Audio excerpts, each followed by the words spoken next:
Victoria Richardson had seen many miracles in her life, building Richardson Tech into a multi-billion-dollar company, leading innovations in assisted technology, earning a place among the nation's most powerful women. But nothing prepared her for the miracle she witnessed at the Meadowbrook Hills playground that morning. "My God, get your daughter away from that man right now."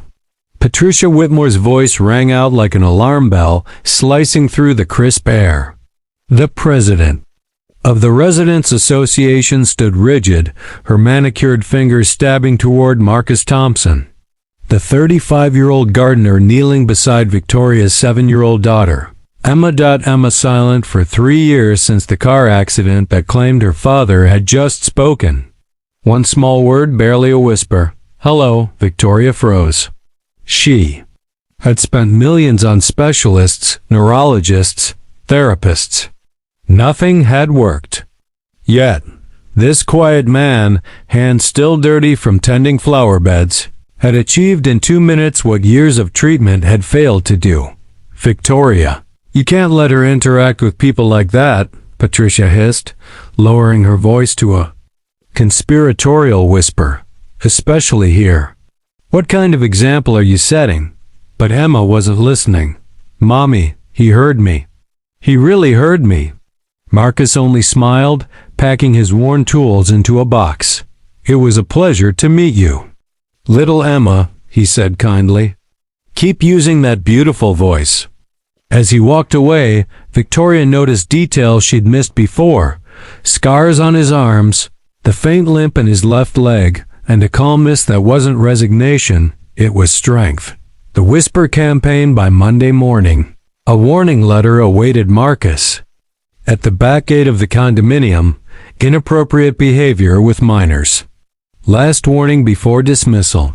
Signed, Patricia Whitmore. Marcus folded the note without comment. After 2 tours as a combat medic in Afghanistan, after fighting to find any work with an injured leg, this wasn't new. But this time, he wasn't alone. Marcus. Emma's voice rang out again as she ran to him, ignoring Patricia's shouts. "Good morning, little one," Marcus greeted warmly. "You're teaching her to disobey rules." Patricia barked, storming up to them. "Miss Emma doesn't know anything about me," Marcus replied calmly. His gaze locked with hers. "Just as you don't." Victoria arrived in time to hear Emma gush about Marcus's lessons in gardening. Patricia tried to intervene again. "Victoria, you can't allow this. People like him always have ulterior motives." Victoria cut her off coldly. "Emma hasn't spoken in 3 years. If Marcus is helping her, I encourage it." Something in Marcus's posture made Victoria pause. He stood with quiet authority, alert, precise, every movement deliberate. This was no ordinary gardener. "Marcus," she asked carefully, "have you worked with children before?" "I've worked with many people," he said with a mysterious calm, who needed to find their voice. The truth beneath the surface that evening, Marcus made a call he hadn't made in 5 years. "Colonel Davidson, this is Dr. Marcus Thompson. I need my complete military records." There was stunned silence on the other end. "Marcus, you vanished after leaving the hospital. Where have you been? You saved 17 children in Kandahar under fire. You're a decorated war hero, one of the best surgeons this country has ever had." Marcus's voice was steady. "I need proof of who I really am. Job problems, discrimination. The usual story." Patricia's war while Marcus prepared his evidence. Patricia gathered the local elite. "Ladies, we have a disruptive element infiltrating our community," she declared over porcelain teacups. "A private investigator is digging into his background. He's unstable, PTSD, injuries, psychiatric issues. Clearly unfit to be around children." What they didn't know was that Marcus had grown up reading danger in every whispered word. He'd fought actual wars. This petty suburban crusade didn't scare him, it amused him. The showdown 2 days later, Patricia convened an emergency meeting of the Residents Association. "Ladies and gentlemen," she began dramatically, "Marcus Thompson is a threat to our families. I move for his immediate dismissal and permanent ban." 17 hands rose instantly. Then Marcus stood up. Gone was the humble stoop. His voice carried the weight of command. "Before you vote," he said evenly, "may I correct a few inaccuracies?" He walked to the front, his limp barely noticeable. "Dr. Marcus Thompson, U.S. Army combat surgeon, 2 Bronze Stars, Military Medical Medal of Honor, Presidential Citation for Valor." Gasps rippled through the hall. Patricia tried to recover. "That doesn't change the fact that you're—" Marcus pressed play on a recorder. Patricia's own voice filled the room. "People like him always tried to take advantage of families like ours." Another recording. "Margaret Thornton. Have you seen the way he looks at women? Definitely suspicious." And another. Catherine Blackwell. "People like him always manipulate vulnerable situations. He's targeting Victoria." The room turned icy. Victoria stepped forward, fury in her voice. "My daughter hadn't spoken in 3 years." Marcus gave her voice.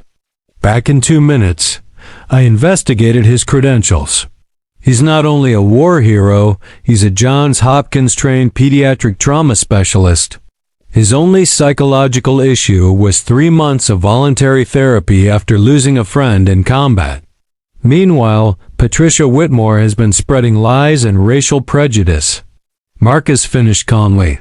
"No clinic would hire me, not because I'm unqualified, but because of people who judge by skin color, not by merit. But I've just accepted a new role at Richardson Tech as Director of Human Development. Salary, $250,000. I start Monday. And as for my resignation," he smiled, "I just bought the penthouse in Building 5. We'll be neighbors." Victoria turned to the stunned crowd. "As legal advisor to this community, I'm filing charges for racial discrimination, defamation, and harassment against Patricia Whitmore, Margaret Thornton, and Catherine Blackwell. These recordings will go straight to the district attorney." Patricia's face drained of color. You can't do this. We're respected members." "You were," Marcus said gently. 6 months later, Marcus Thompson now sat on the 23rd floor of Richardson Tech, overseeing a social inclusion program that had already helped over 200 children regain their voices. He was no longer the gardener. He was Dr. Marcus Thompson, director, veteran, speaker, and advocate. Meanwhile, Patricia's life collapsed. Divorced, disgraced, evicted from her luxury condo, her name had become synonymous with bigotry. Margaret's husband lost re-election. Catherine's fortune dwindled as investors fled. At Meadowbrook Hills, now renamed Dr. Marcus Thompson Park, Emma ran laughing among other children. "When I grow up," she told her mother proudly, "I'm going to be a doctor like Uncle Marcus." Later that afternoon, Marcus greeted a new black family nervously entering the park. "Welcome to the neighborhood," he said warmly. "If you ever need anything, I live in the penthouse of Building 5. Victoria smiled at him. "You know," she said softly, "you could have just accepted Patricia's apology and walked away." Marcus shook his head. "It wasn't about revenge, Victoria. It was about making sure this doesn't happen to anyone else. The best way to defeat prejudice isn't to destroy your enemies. It's to build something so extraordinary that their smallness doesn't matter anymore." Emma ran up and grabbed his hand. "Uncle Marcus, will you come to my recital?" "I wouldn't miss it for the world, sweetheart." And as the sun set over the park, it was clear that true strength isn't measured by wealth or titles, but by the ability to turn pain into purpose and prejudice into progress.